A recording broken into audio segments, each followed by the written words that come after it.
Our Honorable Minister, the ED NGO Forum, our motivational speaker, Mr. Kamlega, distinguished guests, esteemed colleagues, ladies and gentlemen, a very good morning to you all. I don't feel the energy. A very good morning to you all. That's exactly it. It is both an honor and profound responsibility to stand before you today, distinguished leaders committed to transforming Uganda through the power of local giving.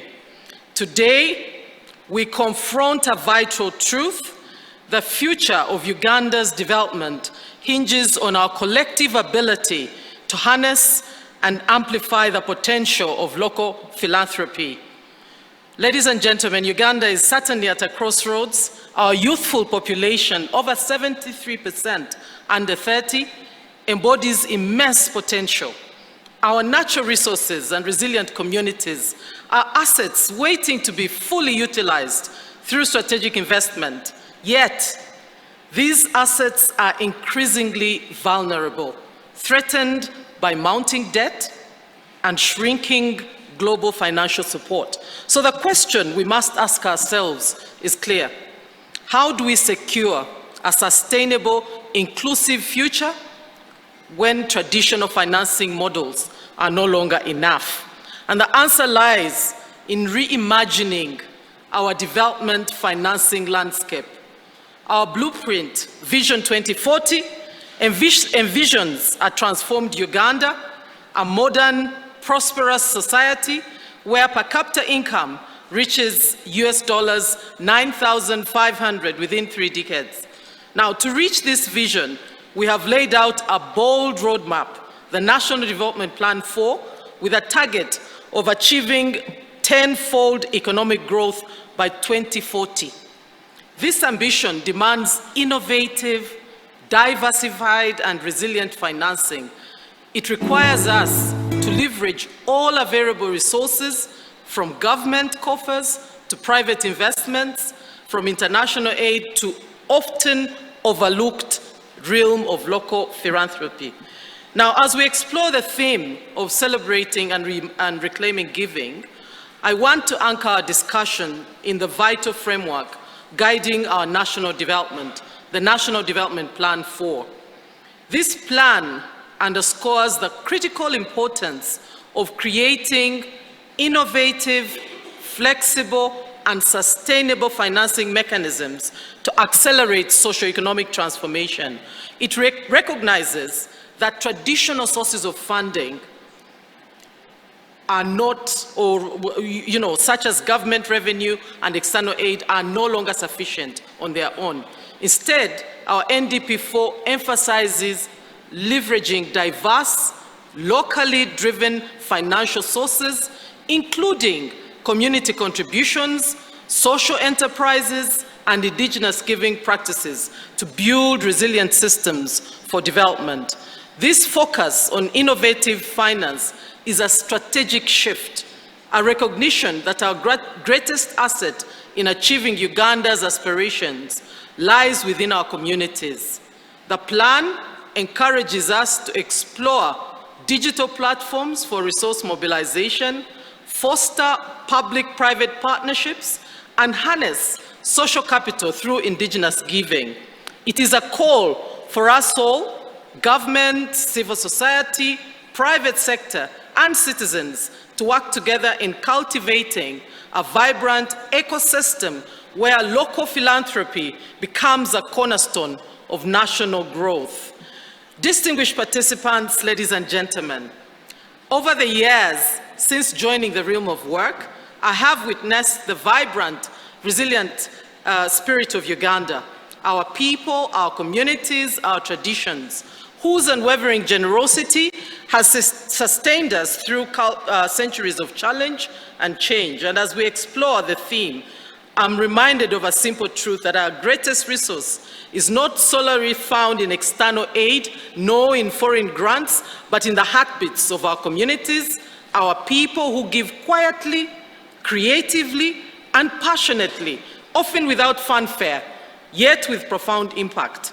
So let me take you on a short journey on the echoes, one that echoes the stories of Uganda's resilience, ingenuity and boundless generosity, the rise of SACCOs in Acholi and Lango.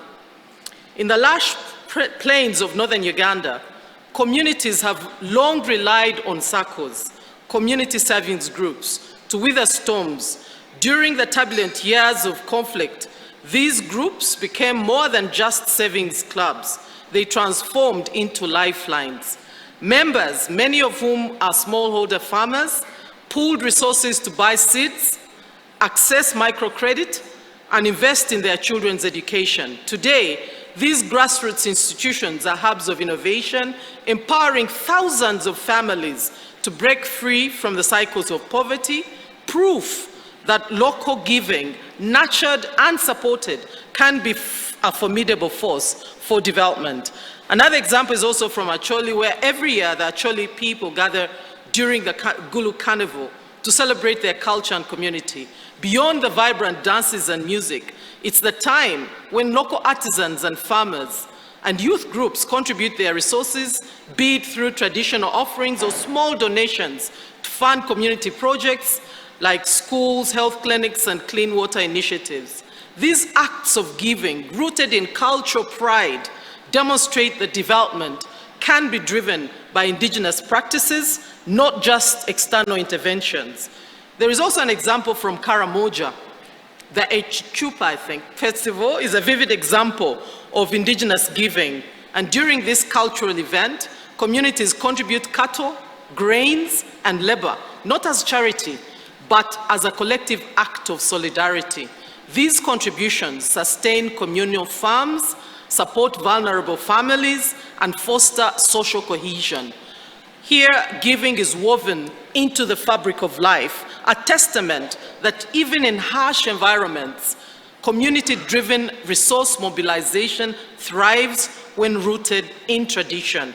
And in the face of global economic shifts and declining external support, local philanthropy emerges as a critical driver of change. It is not just about charity, it's about strategic community-led investments that build resilience, foster social cohesion, and ignite innovation. Our history of giving through foundations, faith-based groups, clan networks, and youth initiatives is a testament to our cultural strength. The challenge now, ladies and gentlemen, is to transform these acts of generosity into a coordinated force of driving sustainable development. Consider also the examples of the Rotary Uganda Council Run, mobilizing thousands for treatment, the Kabaka Birthday Run, raising awareness and funds for sickle cell, grassroots efforts like the Hike for Girls, championing education, or volunteer-led breast milk banks supporting vulnerable infants. These initiatives are more than acts of kindness. They're expressions of collective agency. When communities take ownership of their development, impact is magnified, sustainability is strengthened, and resilience is built. But how can we elevate local philanthropy from sporadic acts to a strategic pillar of our development framework? And I think the role of NGOs and development partners still is crucial here. Your leadership as NGO can help creating an enabling environment through supporting the creation of policies that can encourage giving, capacity building, and innovation, and coming up with innovative financing mechanisms that will empower communities and institutions to scale their efforts. So we must shift the narrative, and we had this from the previous speakers, from informal acts to vital components of our national development strategy. So ladies and gentlemen, what are the challenges and opportunities of indigenous giving? Despite the rich heritage of local philanthropy, our development narrative often overlooks it. We tend to focus on external aid, donor funding, international grants, resources vital, yes, I agree, but insufficient alone. I think our true strength lies in our indigenous giving practices. which are sustainable, culturally relevant, and deeply rooted in our social fabric. We have rather neglected this aspect, and we must resuscitate it now, and the time really is now. But why exactly now?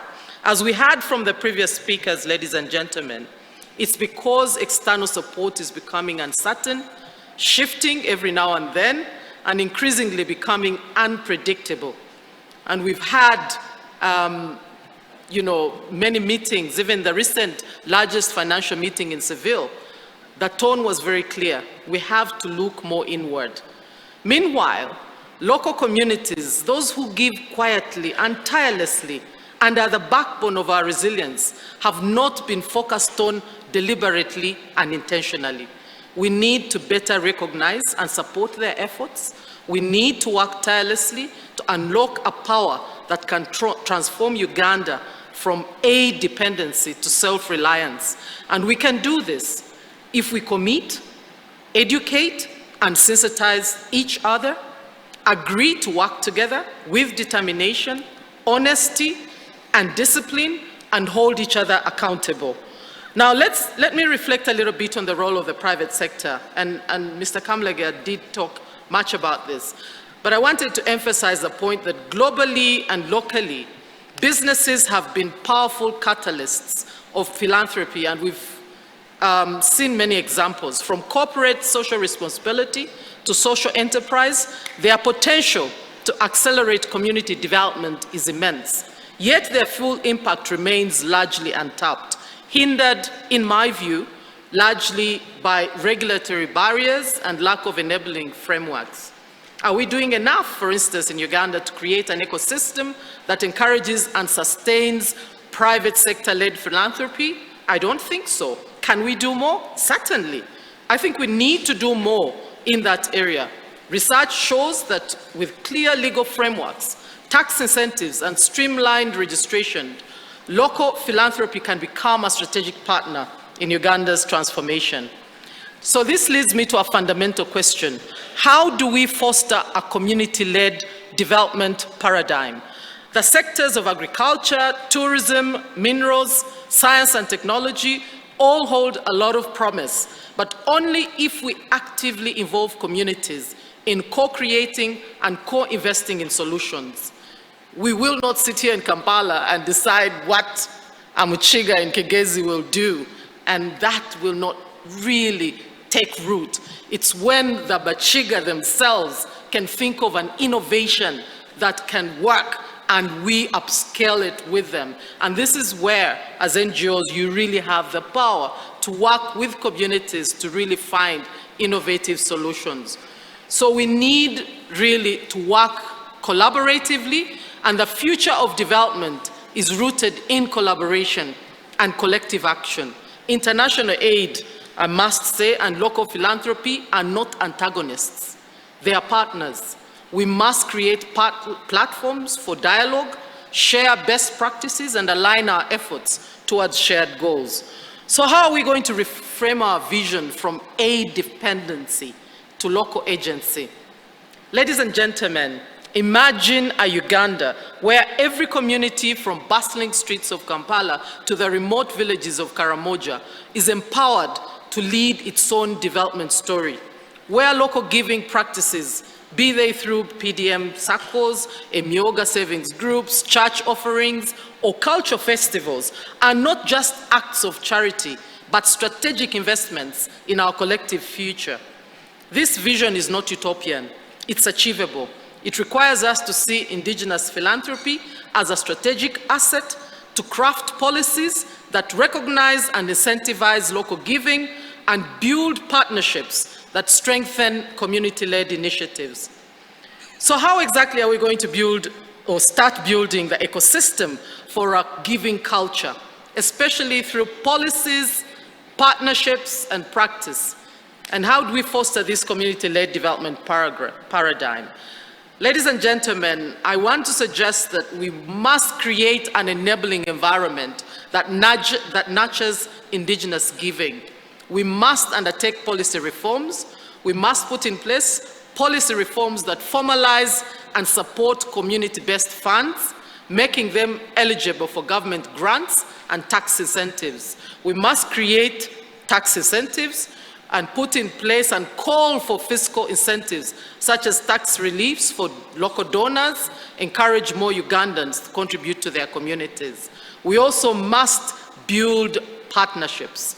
We need to create partnerships that connect civil society, government, the private sector, the traditional culture institutions, creating a vibrant ecosystem of shared responsibility. An illustration is the collaboration between local banks and community groups. And I think Mr. Kamlegea did mention how the bank supported the School of the Deaf. And these are examples that we need to build on. I hope, Mr. Soba, you will be able to leave this workshop with deliberate MOUs that you are able to sign with some corporate bodies that are within us or will be with us in this meeting. Let me stress also the role of innovation and collective action. We must also embrace innovation. AI and other digital platforms like mobile money, as these can and have revolutionized giving in Uganda, enabling villagers in remote areas to contribute to local projects very easily. Social enterprises like Kampala's youth-led startups, for example, are pioneering models that combine social impact with business, demonstrating that local philanthropy can be both sustainable and scalable. Furthermore, amplifying grassroots voices is essential.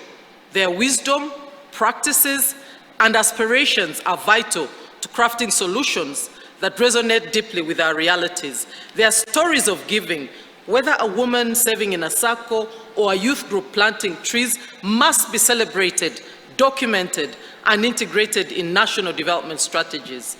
So what is my call to action? I think as leaders in government, civil society, private sector, we have a moral and strategic imperative to reclaim the narrative of giving in Uganda. We must see indigenous philanthropy not just as charity, but a vital engine of development, an asset waiting to be unleashed. Let us craft policies that recognize and support this wealth of social capital. Let us foster partnerships that amplify community-led initiatives. Let us invest in innovative models that make giving accessible, inclusive, and impactful, because the future of Uganda depends on the strength, ingenuity, and generosity of our own people, our givers, our innovators, our custodians of hope. In conclusion, ladies and gentlemen, let us remember that our greatest resource is not in what we receive from outside, but what we give from within.